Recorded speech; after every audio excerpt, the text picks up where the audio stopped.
Good morning. Welcome to Counterpoints. How you guys doing? How you doing, Emily? I'm doing great. We unfortunately can't get a response from the audience right now as to how they're doing, but right. I'll say I'm doing well. I assume they're doing well, unless, of course, they are in North Carolina. And they also don't Florida. hold back on their opinions, and they have multiple different ways to deliver them. That's true. Just not directly through the camera. Yes, a multitude of avenues to let us know how you're doing. But in all seriousness, we're going to start with the Hurricane Milton, following up on Hurricane Helene. Obviously, Tampa is right in the bullseye of that storm, which could have all kinds of implications for people's lives, for supply chains, for the economy. So we're going to start with that story, Ryan, and then we're going to go and move on to a much more fun topic, which is Kamala Harris's surprise media tour.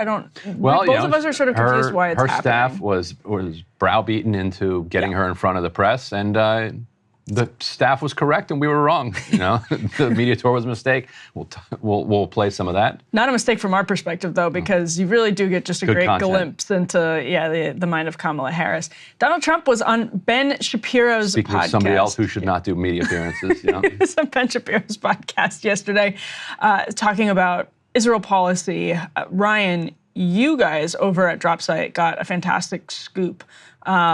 Tell us a little bit about what people are going to tease it a little bit. We were the first interview ever with the survivors of the brutal, if you remember, the August 2021 drone strike, which the U.S. Army instantly said they had just attacked an ISIS-K operative, and within moments learned that actually they had attacked an Afghan who was working with the United States and was being greeted at his car by many of his children and his family. And so the survivors of that drone strike are actually now have been relocated to the United States, are now living in Kansas City, and they gave their first interview to DropSite.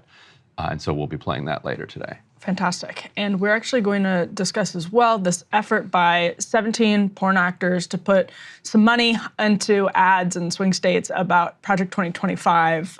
There's a foreword written by Kevin Roberts talking about how he would like to see porn regulated. So we'll get to that as well. We're going to try to do the entire segment without any double entendres, right? I don't think it's not worth even trying. It's not worth even trying. That'll be a good one. Yeah, not worth it. And we do have a Friday show this week. We do. We're going to have Jeremy Scahill, my co-founder of DropSite News, is going to be here to talk about the kind of the arc of his career that brought him to this place. Talk about obviously his coverage of the war in Gaza and in the rest of the region as well. He's done some fascinating interviews lately with the deputy commander at Palestinian Islamic Jihad, a lot of top Hamas officials, talking about how does that work? Yeah. Yeah. Behind the scenes. Yeah. It would be super interesting. I'm really excited about that. All right, let's start in Florida, where Hurricane Milton is expected to hit tonight. It is expected to be the first major hurricane to hit the Tampa Bay area since 1921.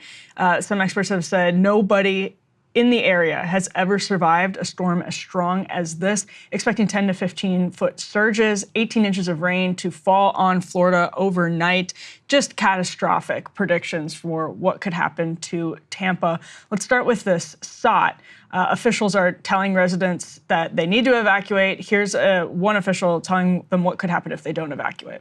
It's the same message we're hearing for people from leaders across the state. If you stay, they cannot get you. They were able to do some water rescues in Helene.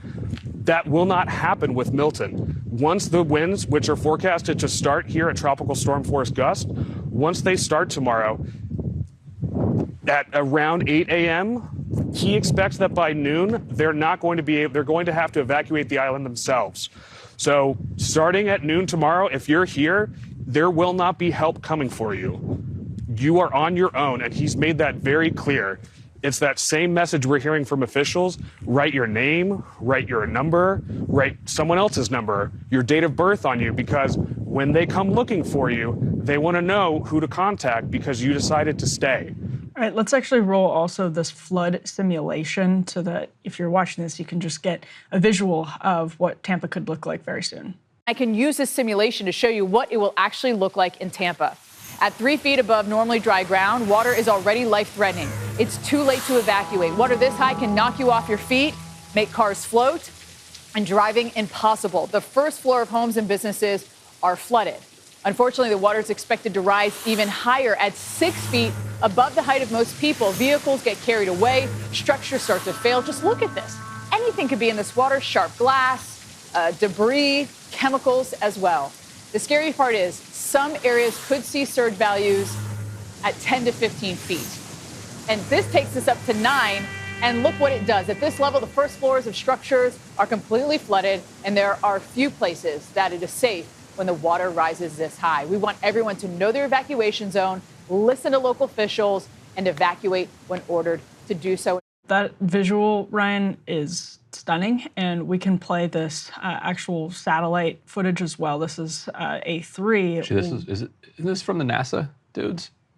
The one we're rolling now. Yeah. Take a look at this. And again, if you're listening to this, what you're seeing now is just the sheer size of Hurricane Milton, which is just 140 miles from the center, which if you're watching this, you can see it just expands as far as the eye can see from a spaceship. Right. Yes. It's just incredible. That visual, I think, also, Ryan, of the meteorologist that we just rolled, where you see the water levels going up higher than our head, and then, this is within the next 24 hours.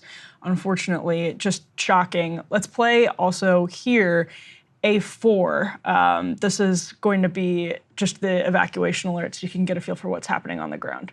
We anticipate significant storm surge and intense wind moving into the area as the storm impacts our community. The time to leave is now. This is the Hillsborough County Sheriff's Office. Mandatory evacuations have been ordered for your area. Please leave now. We anticipate significant. Well, it's getting real.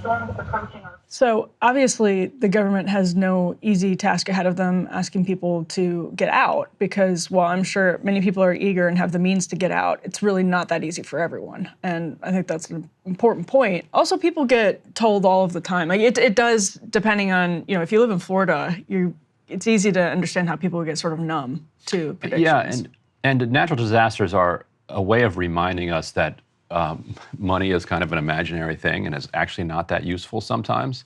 So yes, it helps to have means if you left several days ago. If you're trying to leave in the last 24 hours, you can't transform money into gasoline if there's no gasoline at the gas station.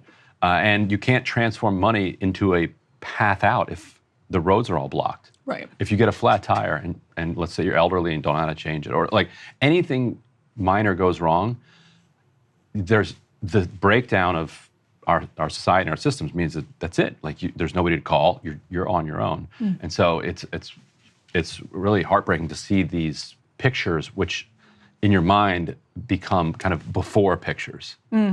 Even though they are still present day pictures, we know that what we're actually looking at is a picture that will soon have a line on the top of it that says before. Yeah, it's a slow motion train crash. Yeah. So let's take a listen to one man who is refusing to evacuate. This is A5.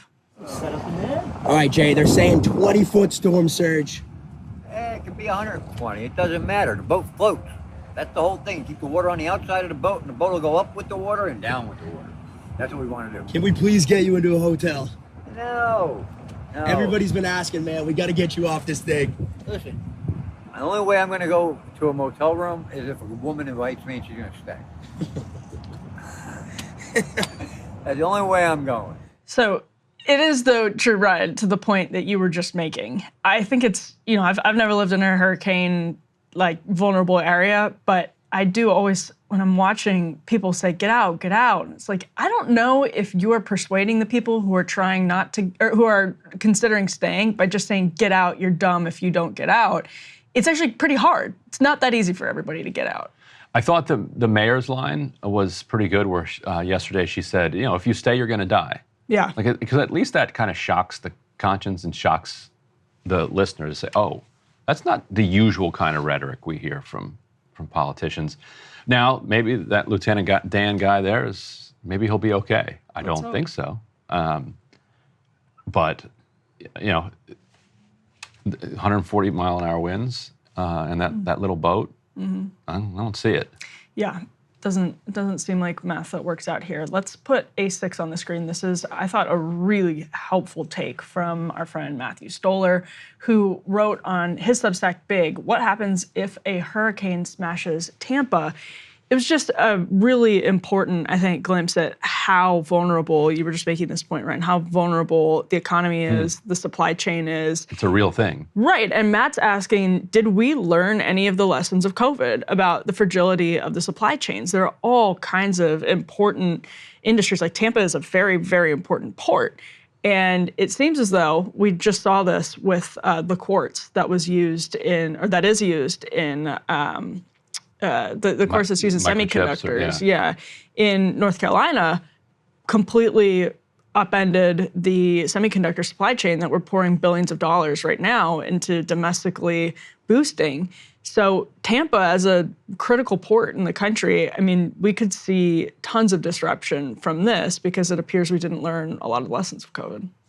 Yes, and also be a real shame if the CENTCOM base there in Tampa gets wiped out. And we put up this next element. People may recall, most of the drone strikes around the world, get, which to Biden, to his credit, is actually almost completely eliminated.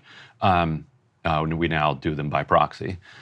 Are carried out of what's MacDill, Fort MacDill, down in Tampa.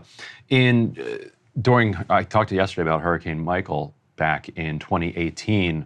That wiped out an Air Force base in the Panhandle, and they have permanently moved a huge air fleet out of there. You can imagine that as it dawns on our military planners that hurricanes are a thing and continue to be a thing, that an Air Force base in Tampa, while it might be convenient, closest to the Middle East, so they do a lot of flights, that take off from there, head over there, head back, and also to Central and South America, also has some problems with it. So, which I say it's a shame because the U.S. military not only built the post-World War II era that produced the greenhouse gases that we're now living with, but the Pentagon itself is a non-trivial contributor to that total, like maybe the biggest contributor. So on that point, actually, Tampa is the biggest exporter of fertilizer in America, according to Stoller. And it's also the biggest importer, he writes, of gasoline and jet fuel that is used in Florida. So Matt says that means we can expect significant supply shocks and probably environmental damage, which is another add-on consequence. Yeah, the environmental damage from mixing all of the different toxins that are held in different bays in Florida could be extraordinary. But yes, exactly. Florida is the breadbasket of our fertilizer, and there aren't a whole lot of places for it. Seeing that disrupt is going to be ugly. Yes, and this was another thing that had happened with Helene is IV fluid. A manufacturer of IV fluid was hit. That supply chain got disrupted. Well, another major manufacturer of IV fluid is in Tampa, so can expect some serious problems there. And also, a lot of the recovery efforts in Helene are ongoing, very, very much ongoing. And so rebuilding Tampa, you can imagine, there is a limited supply of all of these resources. So depending on how devastating the storm is, when it hits tonight and into tomorrow, there could be some seriously stretched resources for both the people of Appalachia, Western North Carolina, and Florida. Hey, if you liked that video, don't forget to hit the like button and subscribe to Breaking Points. If you want to see the rest of Counterpoints, go to breakingpoints.com to become a premium member and get the full uncut show every morning in your inbox and on Spotify.